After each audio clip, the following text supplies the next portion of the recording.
Nanindigan si Justice Secretary Vitaliano Aguirre II na hindi siya magre-resign sa kabila ng mga panawagang magbitiw siya dahil sa pagkakabasura ng National Prosecution Service sa drug charges laban kina Peter Lim, Peter Ko, Kerwin Espinosa.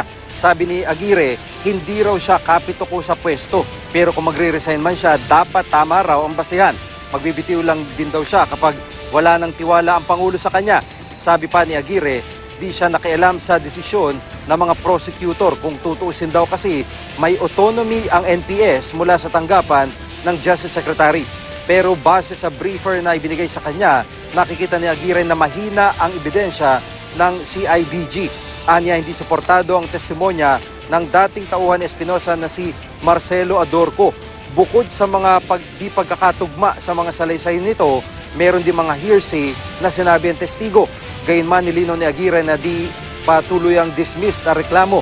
Nakabinbin ngayon sa DOJ ang motion for reconsideration ng PNP-CIDG. Kaugnay nito, nauna nang nanindigan ang CIDG na malakas ang kanilang reklamo at sapat na ang testimonya ni Adorco, kaya di na nila isinama ang pag-amin ni Espinosa sa Senado na sangkot ito sa droga.